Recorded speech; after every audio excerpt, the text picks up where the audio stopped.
नमस्कार दोस्तों, आपका स्वागत है हमारे आज के इस नए क्विज में, जिसमें हम देखेंगे भारतीय इतिहास के महत्वपूर्ण घटनाओं के बारे में जो किसी भी कॉम्पिटिटिव एग्जाम्स के लिए बहुत महत्वपूर्ण है। तो चलिए स्टार्ट करते हैं।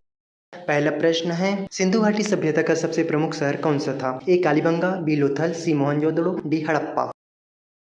हमारा राइट आंसर है सी मोहनजोदड़ो। मोहनजोदड़ो जो अब पाकिस्तान में स्थित है, सिंधु घाटी सभ्यता का सबसे प्रसिद्ध और सुनियोजित शहर था।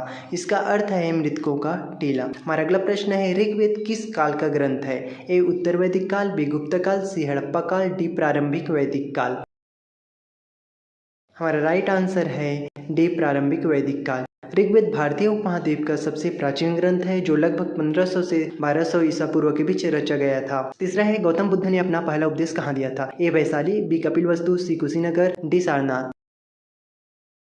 हमारा राइट आंसर है डी सारनाथ। गौतम बुद्ध ने ज्ञान प्राप्ति के बाद अपना पहला उपदेश सारनाथ उत्तर प्रदेश में दिया था, जिसे धर्म चक्र प्रवर्तक भी कहा जाता है। चौथा प्रश्न है, महावीर स्वामी ने किस धर्म का प्रचार किया था? ए बौद्ध धर्म, बी वैष्णव धर्म, सी जैन धर्म, डी शैव धर्म। सही आंसर है सी जैन धर्म। महावीर स्वामी जैन धर्म के 24वें तीर्थकार थे। उन्होंने अहिंसा, सत्य, अस्तेय, ब्रह्मचर्य और अपरिग्रह इन 5 महाव्रतों पर आधारित जीवन शैली का उपदेश दिया। हमारा अगला प्रश्न है, चंद्रगुप्त मौर्य को राजनीतिक की शिक्षा किसने दी थी? A Ashoka, B Panini, C Kautilya, D Patanjali. Right answer है सी कौटिल्य, जिसे चाणक्य के नाम से जाना जाता है या विष्णुगुप्त के नाम से भी जाना जाता है। मौर्य साम्राज्य की स्थापना के मुख्य रणनीतिकार थे। उन्होंने अर्थशास्त्र नामक ग्रंथ की रचना की। अगला प्रश्न है, कलिंग युद्ध किस सम्राट ने लड़ा था? A Samudragupta, B Bindusara, C Ashoka, D Harshavardhana. Right answer है सी अशोक। कलिंग युद्ध 261 ईसा पूर्व मौर्य सम्राट अशोक और कलिंग राज्य, जो कि वर्तमान में उड़ीसा है, के बीच हुआ था। इस युद्ध में लाखों की मृत्यु हुई, जिसे देखकर अशोक विचलित होकर बौद्ध धर्म को अपना लिया। हमारा अगला प्रश्न है, सांची का स्तूप किस सम्राट द्वारा बनाया गया था? ए हर्षवर्धन, बी चंद्रगुप्त मौर्य, सी अशोक, डी समुद्रगुप्त। हमारा राइट आंसर है सी अशोक। सांची, जो कि मध्य प्रदेश में है, का स्तूप बौद्ध स्थापत्य कला का उत्कृष्ट उदाहरण है। इसका निर्माण सम्राट अशोक ने करवाया था। 8वां अर्थशास्त्र नामक ग्रंथ किसने लिखा था? ए चाणक्य, बी वराहमिहिर, सी कालिदास, डी भास्कराचार्य। हमारा राइट आंसर है ए चाणक्य। अर्थशास्त्र एक प्रसिद्ध ग्रंथ है जिसमें राज्य संचालन, अर्थव्यवस्था, कर प्रणाली, गुप्तचर तंत्र और युद्ध नीति जैसे विषयों का उल्लेख है। हमारा अगला प्रश्न है, प्रथम बौद्ध संगीति कहाँ हुई थी? ए वैशाली, बी पाटलिपुत्र, सी राजगृह, डी कुशीनगर। हमारा राइट आंसर है सी राजगृह। गौतम बुद्ध की मृत्यु के बाद 483 ईसा पूर्व में पहली बौद्ध संगीति का आयोजन राजगृह, जो कि बिहार में है, हुआ था। अगला प्रश्न है, बिंदुसार किस वंश के शासक थे? A Gupta, B Maurya, C Shunga, D Kushan.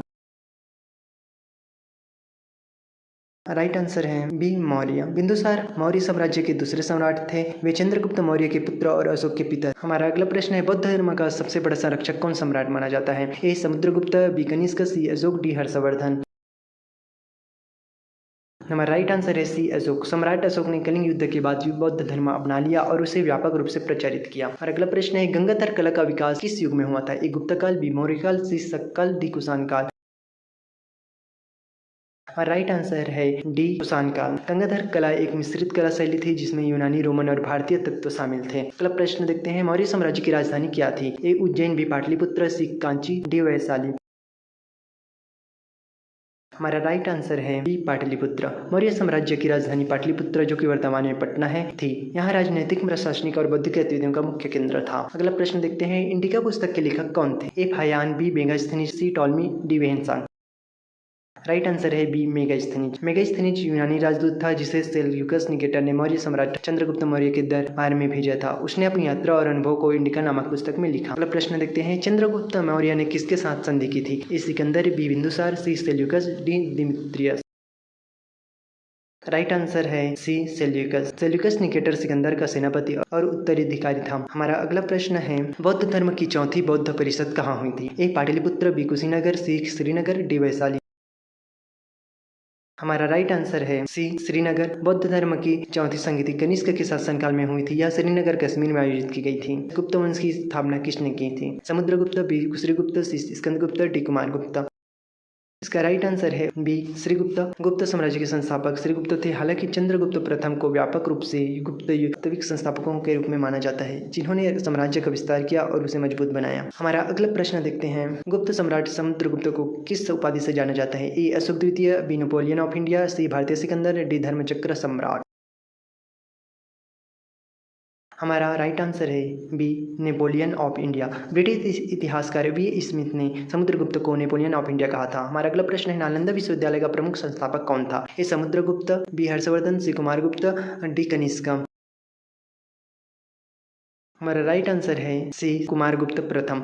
विस्तृत जानकारी, यह प्राचीन भारत का सबसे प्रसिद्ध शिक्षण संस्थान था जहां हजारों विद्यार्थी भारत ही नहीं तिब्बत, चीन, कोरिया आदि से भी पढ़ने आते थे। अगला प्रश्न है, हर्षचरित नामक ग्रंथ किसने लिखा था? ए बाणभट्ट, बी कालिदास, सी भास, डी भवभूति। राइट आंसर है ए, बाणभट्ट। बाणभट्ट सम्राट हर्षवर्धन के राजकवि थे। उन्होंने हर्षचरित नामक जीवनी लिखी जिसमें हर्षवर्धन के जीवन और शासन का वर्णन है। अगला प्रश्न देखते हैं, हरियाणा के कुरुक्षेत्र का उल्लेख सबसे पहले किस ग्रंथ में आया है? ए श्रीमद् भगवद गीता, बी रामायण, सी ऋग्वेद, डी उपनिषद।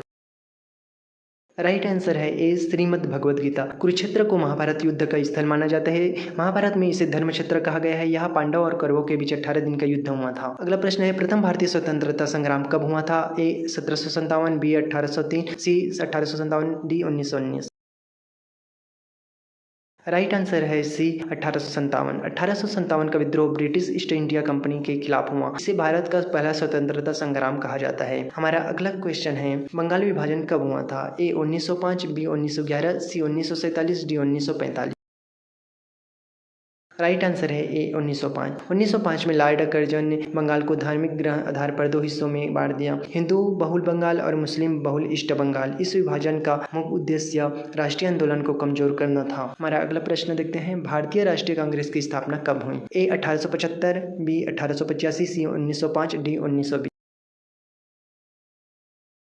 राइट आंसर है बी, 1885। भारतीय राष्ट्रीय कांग्रेस के संस्थापक एलन ऑक्टेवियन ह्यूम जो कि एक अंग्रेज थे। आईएनसी का उद्देश्य अंग्रेज सरकार के खिलाफ शांति और कानूनी तरीकों से भारतीय हितों की रक्षा करना था। अगला प्रश्न देखते हैं, स्वराज का विचार किसने सबसे पहले प्रस्तुत किया? ए महात्मा गांधी, बी बाल गंगाधर तिलक, सी लाला लाजपत राय, डी बिपिन चंद्र पाल।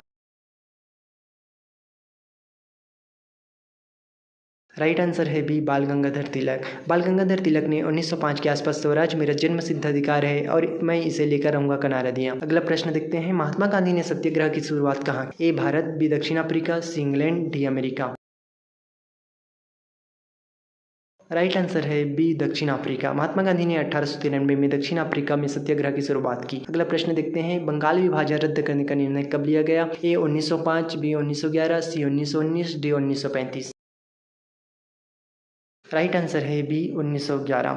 भारी विरोध और भारतीय राष्ट्रीय कांग्रेस तथा मुस्लिम लीग के दबाव के कारण लॉर्ड हार्डिंग ने बंगाल विभाजन 1911 में रद्द कर दिया। अगला क्वेश्चन देखते हैं, रानी लक्ष्मीबाई का वास्तविक नाम क्या था? A Manikarnika, B Rukmini, C Saraswati, D Ganga.